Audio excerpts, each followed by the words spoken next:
Hello and thank you for joining the Monday edition of Journalist Hangout. I'm Ayodele Uzubakun.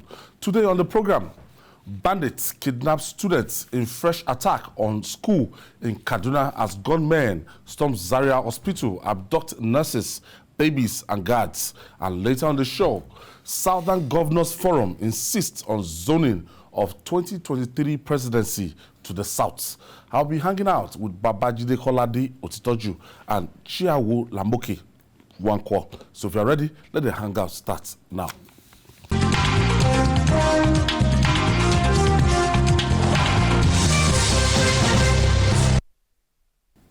Thank you for staying with us. If the rising cases of kidnapping and banditry are seasonal movies, then we are in a long season, so long.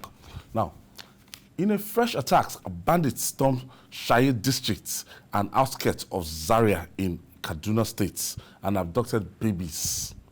Yes, you heard me right. Babies, nurses, and security guards from the residential quarters of the National Tuberculosis and Leprosy Center. Another set of bandits also attacked the Bethel Secondary School, Mara in Chikum local government area of the state, whisking away unspecified number of students. Let's share the reactions of some parents with you when the news broke out.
Mama Casa zo jumbo. Amen. Jesus, thank you. Lord, take control. Lord, take control.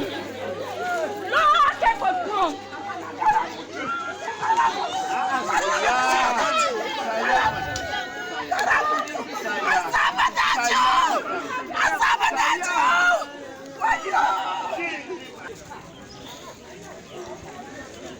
Sabagin mission kabali zinka. Okay, sir.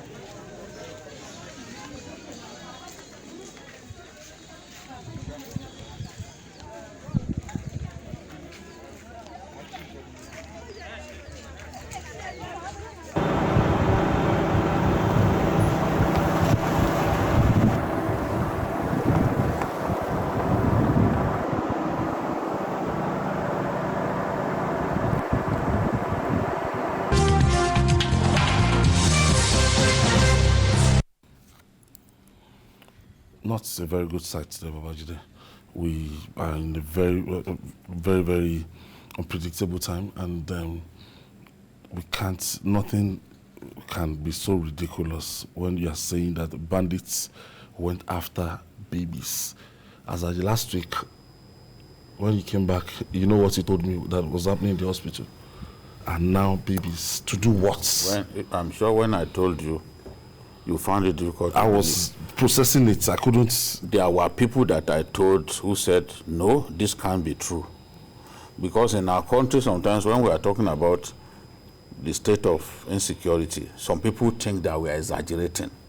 I mean, doctors have been targeted so much by kidnappers in our country in the last few months. And when I went to Kogi State, one of the senior medical staff there was telling me that, look, there was a particular doctor that was kidnapped 3 times. That one then decided that, look, I've had enough with Nigeria. I'm leaving Nigeria. So for a lot of our people who have decided to relocate to places like Canada and other places outside of our country. I were that to read that, doctor, I would relocate to Ghana. It's not that it's not something that they did out of joy. No. They did it to prolong their lives. Yes. To give themselves a fair chance of being alive to provide for their children. Somebody being kidnapped three times. What I told you that you are so shocked about, I'm going to tell viewers that doctors now do ward rounds in some parts of our country, accompanied by 2 policemen carrying AK-47. They do ward rounds. Within the hospital. If you remember, a few weeks back, the Emir of Zaria, said that people are now scared to go to hospitals because hospital staff were being targeted. The Emir of Zaria said this, and on this program we discussed that thing, that they were targeting hospitals to pick people. So what the Emir said at that time, if some people thought that the Emir was exaggerating, has it not happened now? Because we have some foolish people that when you talk about things like this, they say, oh, he's lying, he's exaggerating the state of things. The Emir said it, that in the Zaria area now, people are scared to go to hospital because the bandits go there to kidnap sick people. So has it not now happened? Has it not happened now? They think everything along partisan lines. Yes. All the arguments, the way they look at things as if they're not human beings. Yes. Everything must be narrowed down to party. As if they are using a second-hand brain. Second-hand follow-come brain. Or they suspended their brains. I don't understand. We cannot stop talking about matters like this because any of us could be victim. I'm sure if they told these people that, look, they could come and pack more than 100 students, they will not believe. As at this afternoon, they were telling me that the children could be around 120. That they were taken away. Look at the distress. Look at this. How can people live long in our country when this kind of things are happening? And government cannot guarantee the safety of lives. What will now happen is the government will keep quiet and leave them to face the consequences. To hit the bush. You cannot protect people's lives. You are now telling people to, increasingly, people that Nigerians elected, because I didn't elect anybody, I have not voted since 1999. People that Nigerians elected are telling Nigerians to defend themselves. Yes. Can you imagine? With bare hands. Yes. How irresponsible can people be? You are telling them to defend themselves with bare hands. And the people that they want to defend themselves against come with GPMGs, come with RPGs, come with AK-47 or even AK-49. So this is the situation that we are faced with. So what that doctor told me, you see now that if it's justified. The doctor to be doing ward rounds. Ward round with 2 policemen. There was a picture when I went to this Kogi. There was a picture that somebody snapped of me and some people. And they just saw policemen all around. They said, how come there are so many security people? I had my own 3 policemen carrying AK-47. The people that I went to meet, they had theirs. So in one picture, they just saw so many policemen. They said, what's going on? If we don't do that, we have no chance of living to tell the story. How many people have been kidnapped and that they died in the process? Yes. My cousin that was kidnapped in Ifejumo in Kogi State, do you know where they went to pay ransom? They went to Akoko Edo to pay ransom. All the way from Kogi State. You know? Because the criminal headsmen who kidnapped her, they know the route. So they pass from that bush there. Right, they got to Ajowa in Ondo State, from Ajowa to Akoko Edo in Edo State.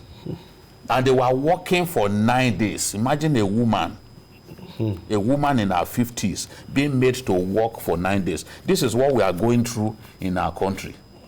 And it just appears that there's no solution.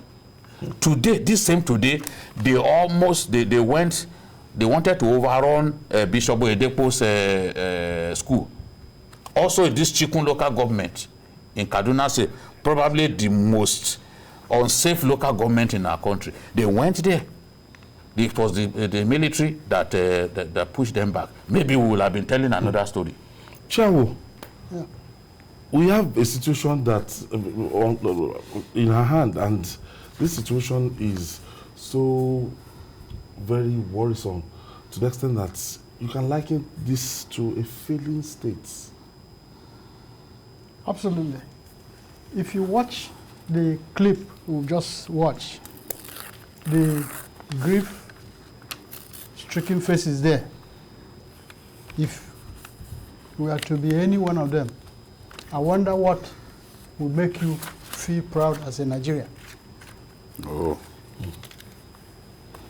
You remember on this program a few weeks ago, it was this same Kaduna, and reference was made to the fact that this is a state where we have virtually all the military and security institutions in Nigeria.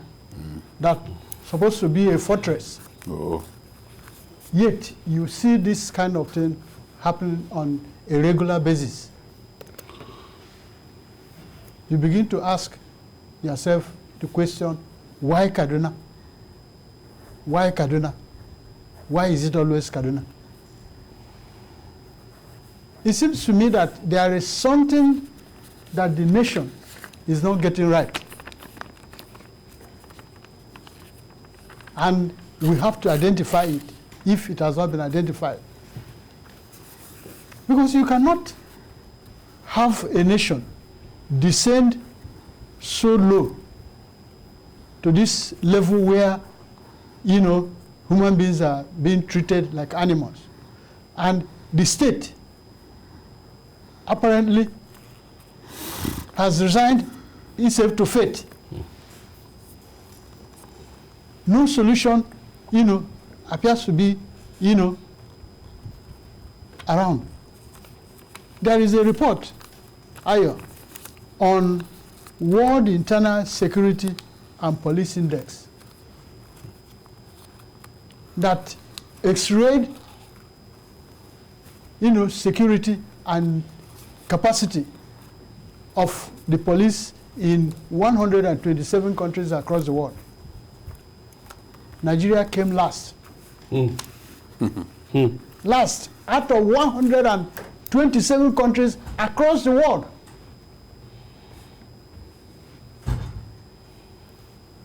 What does that tell you? It was this country called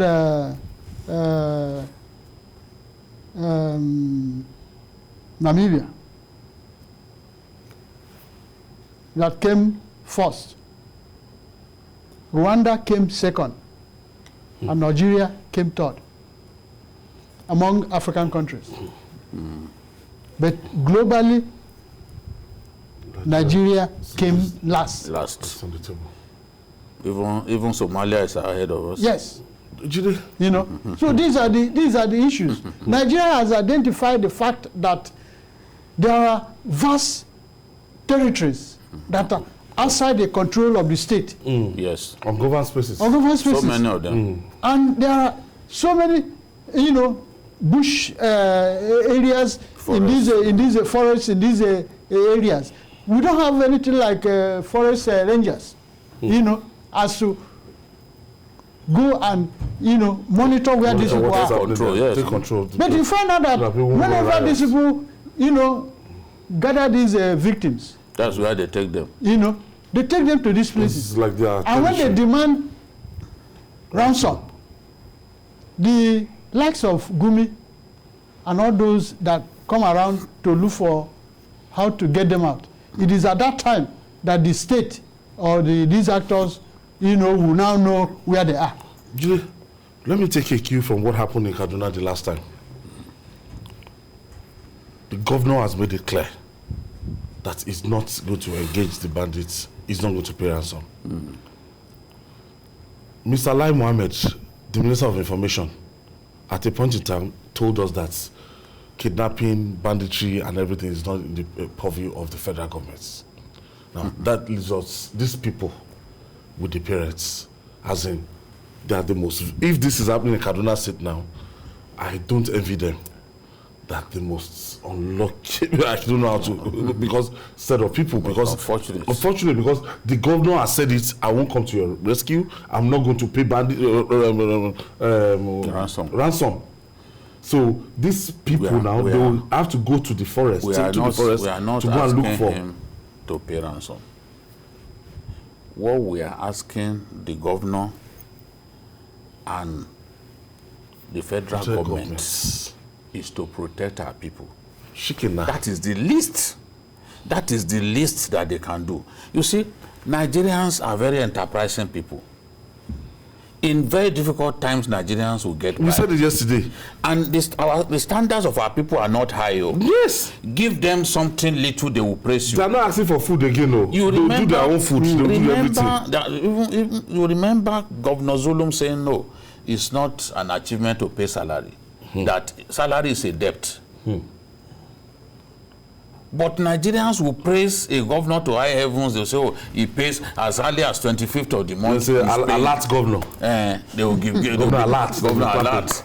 Meanwhile, he's not doing anything. His own money. It's not his money. From his pocket too. Oh, so now all that you need to do is just protect people. They broke this wall to enter the school. Yeah. That's the wall of the school. You know? So protect the people. That's what people are saying. Protect the people. They are very poor. They've adjusted to fate. Yes. It's difficult to live. They've adjusted to... Things are tough. Things are tough. I said I was talking about tomatoes. I saw that. I don't know what to call it. No, one failed contestant on the APC youth platform. Nobody couldn't win an election, making all the noise. As I was talking about that one, people were commenting that even in Cross River, that you cannot even get that one for that amount. There were people too who were commenting from Lagos saying, look, in my own area in Sura, you cannot even, you can't get it in that area. Where's the Thursday last week? Everything, looking for you will see where I interviewed those building the Ganaja flyover in Kogi. The Chinese was telling me that, look, now cement price is around 5,000 plus, whereas when they started it was around 2,000 something. That reinforcement, iron road, that's even no-go area. All kinds of challenges. There is nothing in our country that the price has not gone up. So these are the issues. And what Nigerians, just as you said earlier, these people, they are not asking for so much. They want to survive on their own, but they only want government to protect them. That's all. You can't provide water for them. They'll get water. You cannot subsidize education for them. They'll get it. They'll pay. They are saying, okay, we'll do this, but at least even the public schools, they can't go to the public schools. They are going to private schools. They are taking their children to private schools. They still go there to schools have collapsed. Now they are going to those private schools to kidnap them. What should people do again in our country? What else? How again do you define a failing state? A state that cannot provide for its citizens. A state where non-state actors, bandits outnumber security forces. I've advised before, and people who listen to me will know that. I said, see, these schools, there was a webinar that I attended the other day. I said that, look, schools that are in remote areas should be closed at this time. Some of the people that we had that webinar today were arguing that, no, that's not the solution. Why have they not been kidnapping people in Borno State? It's not safe. Are they not? Is Borno safe? Borno is not safe. Many of the communities in Borno State are under Boko Haram control. There is a story that even came out yesterday of Boko Haram levying taxes in some of those riverine yes, and go to that. If you can pay, they even for each commodity there is a tax that you pay. a bag of rice, a bag of beans. This is the tax. You are not paying the federal government of Immediately that Abu Musa Banawi took over, he said he's not out to kill civilians, that his business is with soldiers, civilian JTF. But if you want to stay in areas that I'm in control of, be ready to pay taxes. In Nigeria, they will come and tell you that they don't control any territory. They will say Boko Haram does not control any territory. People don't fear God. They can lie in their sleep. So this is the point, that this is the problem that we are facing. We are, and bandits too in the northwest, they are telling farmers that if you want peace, you will be paying us also amount of money. That's already happening in Katsina. It's happening in Zamfara. I don't know, maybe these guys are not human beings, because why will you want to go to an hospital and pick up a baby? They are not human beings. These are maladjusted and demented people. Deranged. They are not thoroughly deranged. Why do you want to kidnap a baby? That is why we are saying, look, the best, oh my God, that is what we are saying, the best treatment, the more we leave them to be free-ranging like cockerels, the worse for our country. These people do not deserve to live with us. Waste them. It's as simple as that. People who cannot even leave kids as little as 3-day-old, 5-day-old, you are kidnapping them. What's liability? How do you feel a kid? It's only animals do that. And animals don't deserve to live with the rest of us. It is the military has to do its job of exterminating these people, locate their camps and waste them. I suggested before that we need something like a 6-month period of military campaign against this. If I was the commander-in-chief, that's what I would do. Block all their exit points, waste them. Nobody can do this to the president of Rwanda. Even when you commit a crime against the state of Rwanda and you are outside the country, you are not safe. Kagame will serve you justice. So, we are leaving them. The more we leave them, the more they terrorize our people. So, how much longer can this continue? Why are we sparing them? What's the job of the army? If the army can't waste these people, is it the job of what's the job of the DSS? To go after unarmed people? People who have no guns? You also can see people who have guns. Those are your mates. Those are the people that you should fight. What's going on? In all this, we've allowed this thing to fester. It's not like an industry. Yeah. It's dangerous now. Big business. Now, how we are going to curtail the activities, how we are going to even face out the activity, because every day they keep bringing sorrow, tears, and blood in those axes. Ayo, the sources of this challenge is, what have been identified by Nigerians. What has been lacking is that political will by the state to do what is required. We are talking about breakdown of internal security, and it is within the realm of the policing, the nature of policing we have. What is the capacity of the police that we have? How many are they that are actually doing police work? Ratio to, at times ratio to population. Nigerians, when you ask them, or even the authorities, they will tell you that they have about 370 thousand policemen. That is a lie. Because if you recall, when the Okonjo-Iweala was Minister of Finance, there was a personnel audit through this IPPIS. It documented that what we have in Nigeria was not more than 291. Yet the police were collecting salaries of people, in above that number. 370 something. They usually find about. And you have more than half of these people, taking care of the security interests of the so-called VIPs. Mm-hmm. So how many police people do you have to do the job? To do the job. Okay, Chao. These are the issues. So President Buhari, in his last interview, said that efforts are being made to recruit 10,000 police men into the force. As still just if you divide it among 774 local governments you have in Nigeria, you have 12 policemen per local government.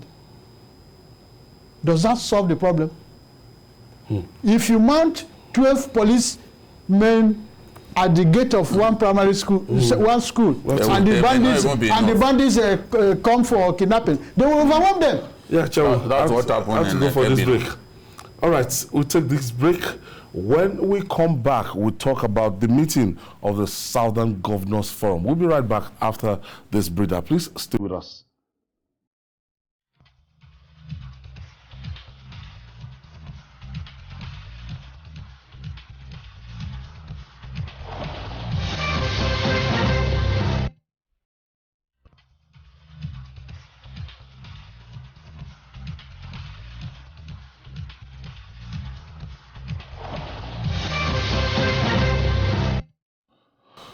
Still your current affairs program, and I have Babajide Kolade Otitoju still in the studio, and Chiawoke Nwankwo still in the studio. And we take you to Alausa, that's the Lagos State Government House, and today, after the Asaba declaration of the 11th of May, where they called for an end to open grazing in Nigeria, among other issues, the Southern Governors Forum have spoken again. Rising from their second meeting in Lagos today, the governors agreed that the next president of Nigeria must come from the South, among other demands. 2 months after the Southern governors met in Asaba Delta State, Lagos is the forum's next venue. The Asaba conference generated uproar, and the polity even pushing the presidency to react to their communique. 12 governors and the 3 deputy governors arrived at the Center of Excellence to deliberate on how far their last meeting has made impact, but 2 governors didn't make it to the meeting.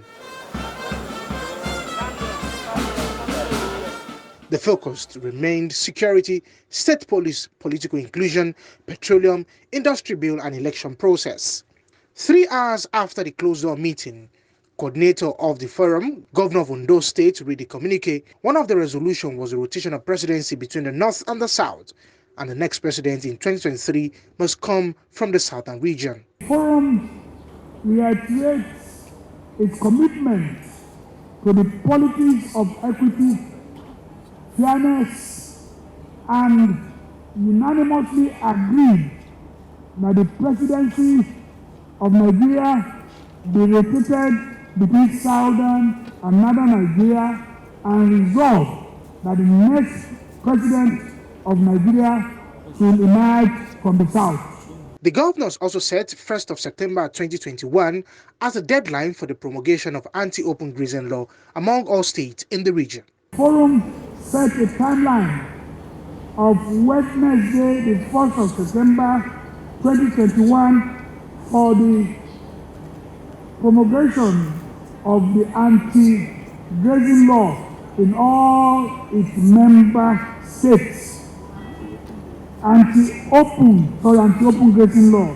The Southern Governors Forum also discussed security and agreed that security agencies carrying out any operation must inform the Chief Security Officer of the state, which is the governor. They also washed their hands of any selective criminal administration of justice. On the PIB bill, the forum also rejected the 3% for the host communities and supported 5% share of oil profit proposed by the House of Representatives. Also, the Southern governors rejected proposed 30% share of profit exploration of oil and gas basins and ownership structure of the Nigerian Petroleum Commission Limited. On election matters, the Southern Governors Forum rejected the removal of electronic transmission results in the Electoral Act and also rejected the exclusive jurisdiction of pre-election matters on the Federal High Court. As the forum ends, they agreed and chose Lagos State as its permanent secretariat. Ademola Lawrence, TVC News, Lagos. Babajide, because before now we're not clear about this is not a it's not an APC governors forum, it's not a PDP governors forum, it's a governors forum for all the southern governors. I was there earlier, except from Governor Ayade of Cross River States, who did not come, who did not send a representative. The people that were not able to make it sent their deputy governors, and like Edo State, it sent Shaibu, that is deputy governor. Now coming out boldly again after the Asaba declaration that even with PDP or APC, power must rotate from the north down to the south. What do you make of this? It's one of the best ways to handle our diversity. It's one of the best ways to cement the unity of our country, because where we are now as a country, you've got to be worried for Nigeria. At the rate we are going, if we are not careful, the country may just break up. People should stop thinking that, oh, it's not possible for it to happen. It just takes recklessness and bad behavior on the part of power people, of politicians, for it to happen. And some of the countries that are broken up, it was not even foretold. At all. It was not foretold. It just happened. You know? Some of the things that are happening in our country now are similar to what happened in Sudan that made that breakup inevitable. Southern Sudan.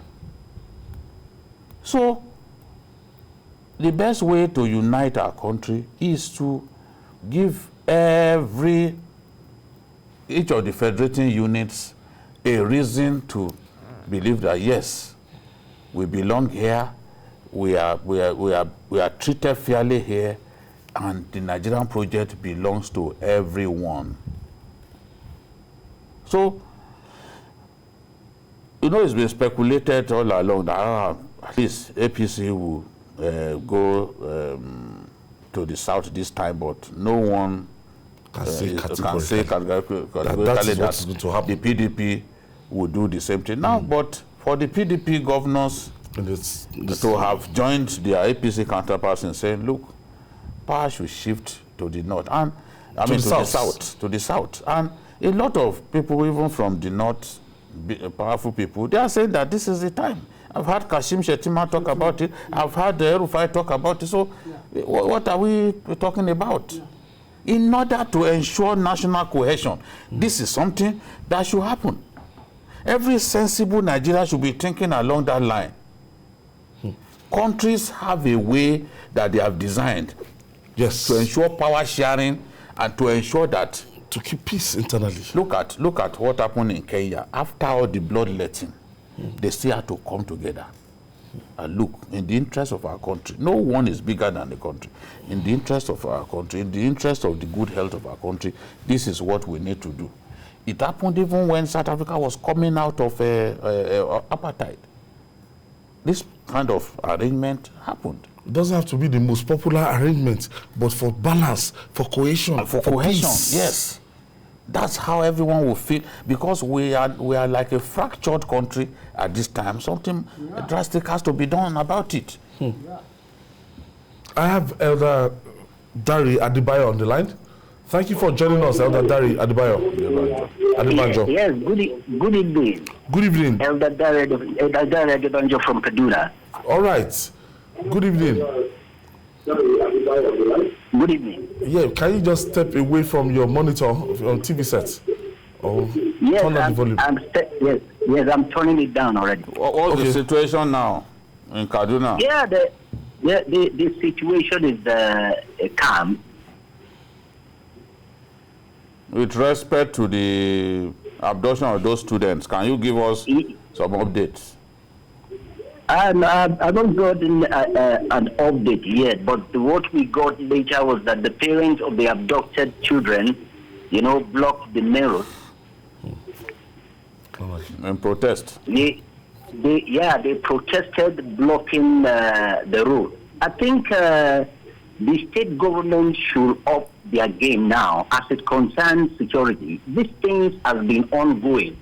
People, these kidnappers coming to people's house and picking people at random in different areas. And this one just happened along the road that leads to the southern part of Kaduna around 2 a.m. I mean, people just came in.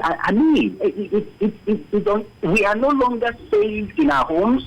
We are no longer safe on our road, and our children are no longer safe in school. It is rather unfortunate. The security situation must improve. It is unfortunate.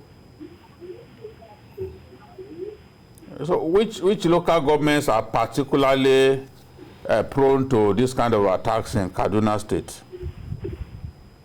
Like this one is in Chukun. We have the other one happened in Kasik in Jama'ah.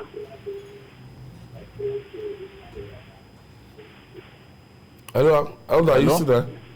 Yes. Hello, can you hear me? Yes, I said which local governments are prone to attacks by kidnappers in Kaduna? Yes, especially the one I know that is in the southern part of Kaduna. It do happen in the northern parts too. But the one that happened now is in Chukun. The other time it was in Kasik in Jama'ah local government, and it's not palatable. Okay. I want to thank you, Radari Adebanjo. Thank you very much for your contribution. Thank you. We pray God restore peace in Kaduna and the whole of Nigeria. Rotational presidency. The southern governors are talking. These are not just PDP, PDP, APC governor, and even ABGA. Governor Obiano. Yeah, what comes to my mind immediately. I had the position of the southern governors. Was the fact that they may have got some anecdotal evidence that the North is not willing to allow power to shift after the president must have finished 80 years. These are some of the challenges or problems, that Nigeria faces. And that is why nation building have been very difficult, here in Nigeria. Now, we need to remind the southern governors that they should go beyond rhetoric, and walk their talk by being steadfast with this resolution. Not when the time approaches for the real battle to be fought or decided. You see some of them, changing camps, That is what we expect from them. Yeah. Because if you remember, Southern Governors Conference started right from 1979. I covered their second meeting in 2001 at Owerri, my state, Imo State. But shortly after, they stop meeting. Yeah, they went to their cocoon, and we are no longer meeting. Now there are serious issues confronting the South, that they need to stand which they must have to act in concert. And this is just one of them. This is just one of them. And if I have to, we have to highlight one by one what was actually said there today. Babajide, the forum actually going against what the president said. They went ahead to set a timeline for the 1st of September 2012 for the promulgation of an anti-open grazing law in all member states. Yes. In fact, today, many people were saying that it's only the governor of Ondo State who has shown seriousness in implementing that law. But from what we have seen today, it's, that's not true. No going back. Because Governor Wike too had moved quickly to back that proclamation will give legal backing to that proclamation. So more and more Southern governors now will give this legal backing. And it's not enough to give legal backing to this thing. You must put machinery in motion to ensure that it is implemented. So it's a good thing to hear that the month of September is the month that before the end of that month, the law must take effect. This is like drawing a battle line against what Mr. President has said, that is going to look for 1963 law to open this grazing routes that was gazetted. Mr. President is an individual. He is not Nigeria, and he does not own Nigeria. When Mr. President says something, people have a right to disagree because he's just an individual and he's not always right. So, and the judiciary is there to interpret our laws. Yes, because this now, the judiciary, you don't even need to go to the High Court or Court of Appeal, Supreme Court straight. This is a constitutional thing. The judiciary will show whether the president is right or wrong. When President Obasanjo was president, he continued to declare state of emergency in different states, whereas he was using a law that no longer existed. He took somebody to go to court, and that was why, despite the fact that Boko Haram was causing so much havoc, President Goodluck Jonathan could not implement the kind of state of emergency that Obasanjo was implementing, whereby he will sack all the House of Assembly, he will go and bring a governor who is not elected to come and preside over the affairs of a state. That law no longer exists. People keep asking me that, why can't they declare state of emergency in Kaduna? Why can't they declare state of emergency in Zamfara? The president cannot declare the type of state of emergency that Obasanjo declared, because the law that Obasanjo used is an antiquated law. It is a law that is no longer valid. So Obasanjo's state of emergency, whereby governors were suspended, elected officers were suspended, was an illegal law. In fact, what he did was impeachable. And Mr. President will never do it, because he, by now, he must have realized that that law does not exist. And Jonathan realized that time. That was why he couldn't come up with that kind of state of emergency. If not, the way Kashim Shettima was insulting Goodluck Jonathan, he would have sent him packing. But with what law? With the 1963 law that no longer exists? He would have been challenged in court. So this is the thing. It's just like what is it called? This idea of locking people up on Saturdays, that they should go and do environmental, they should not move around. Somebody took Lagos State to court, and Lagos was defeated in court. They couldn't appeal it. After they didn't go to Supreme Court after they lost at the appeal court. Yes, instead, they just said that they were no longer interested in it. They knew that if they had gone to Supreme Court, they would have come back with their tails in between legs. So they just decided not to. So this is the thing. Our laws must be respected. Now, the forum also resolved that they are not in support of any selective criminal administration of justice. Yes. I don't know, maybe you understand that. Selective. Yes. Criminal administration of justice. I think the southern governors, they are going very, very... No, maybe they feel that in their respective states there are some people being put on trial for political reasons. Yes, yes.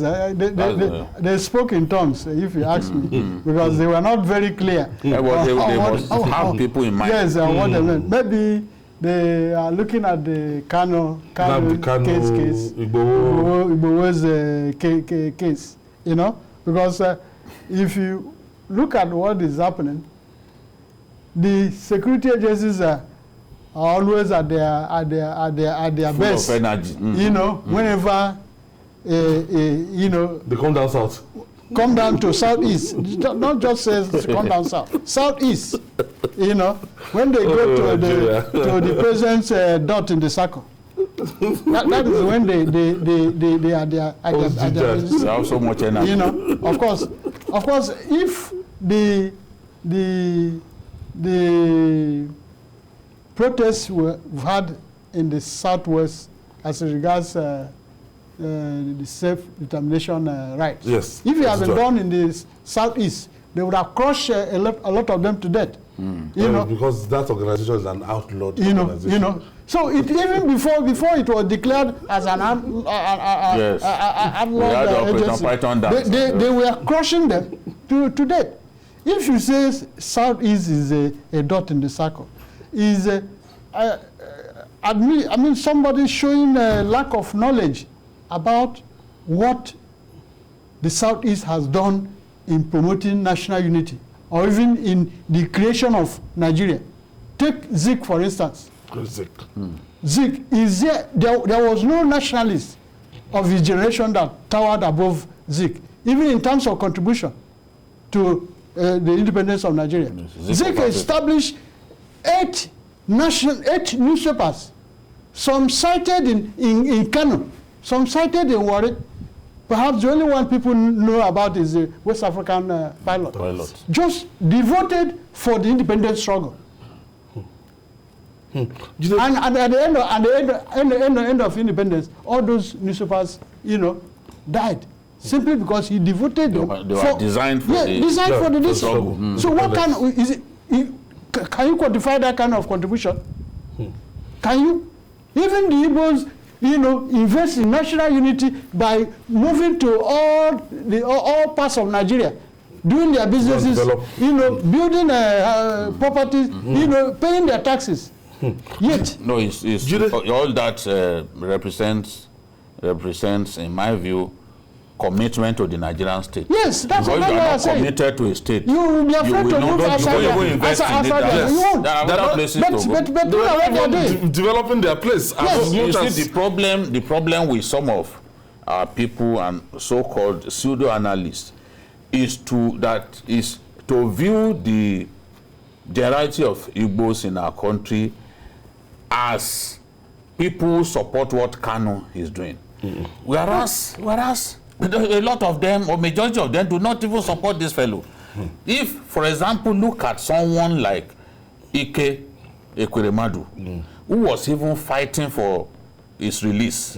He was disgraced in Germany. Would anyone say that Ike Ekweremadu today is happy with what Nnamdi Kanu was doing? No, so many people, many of them are even embarrassed. All the Abaribe that stood as shorty. Yes, many of them are even embarrassed by the way things were going. So to see the average Igbo man as not loving Nigeria, or as somebody who wants to come out of Nigeria, is in fact, it is how do I describe it? Is pedestrian thinking.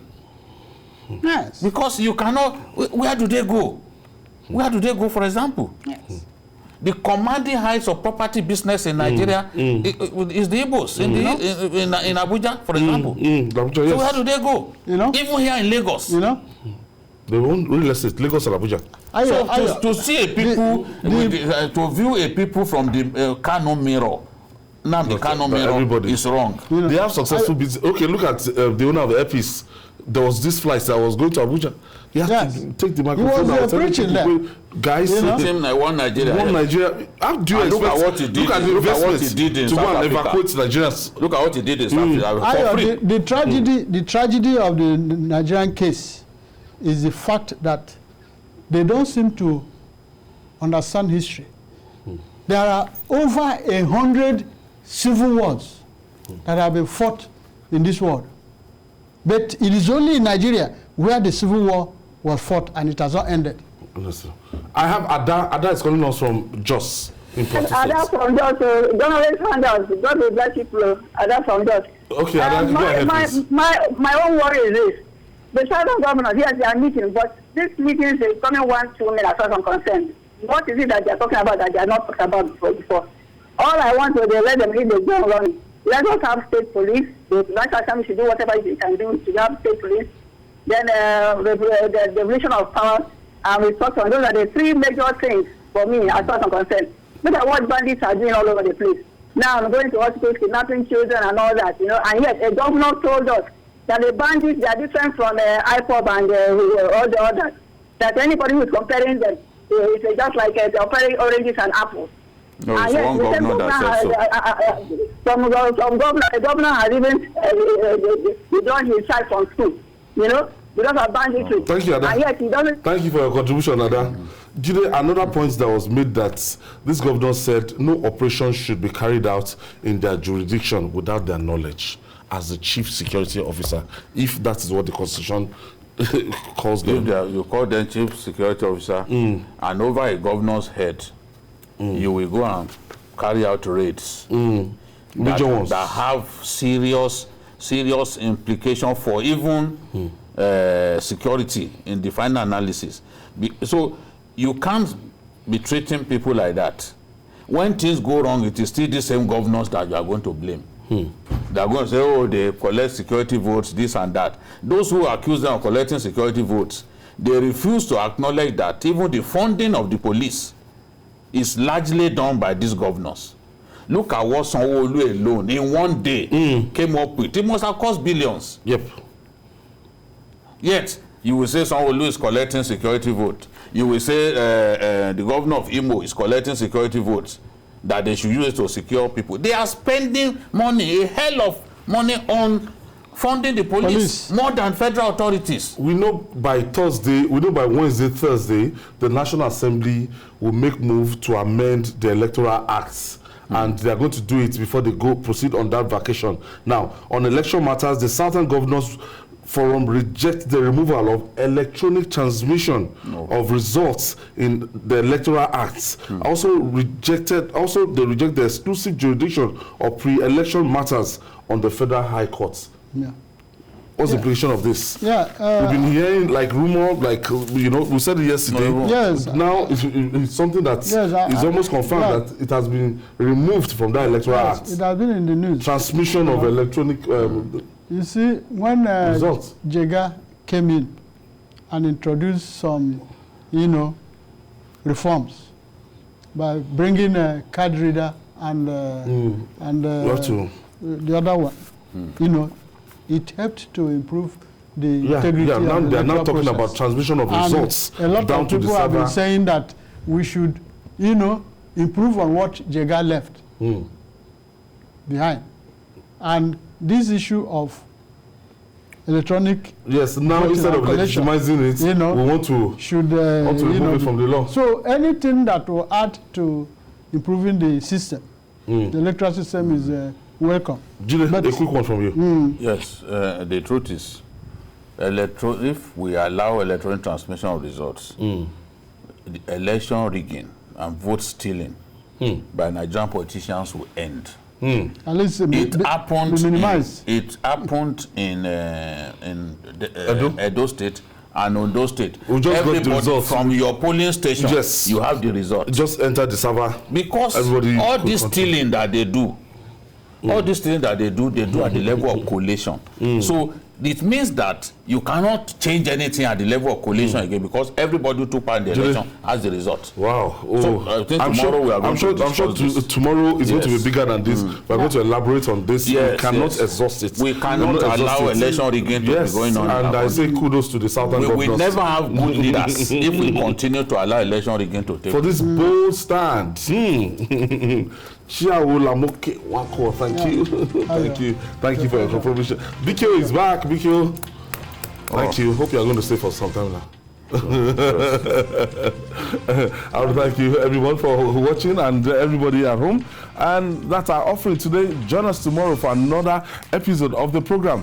And don't forget to join us on Journalist Hangout on Sunday, 1:30 to 3:30 p.m. We're on YouTube, youtube.com/TVC News Nigeria. I'm Ayodele Usubakun. Bye for now, and God bless Nigeria.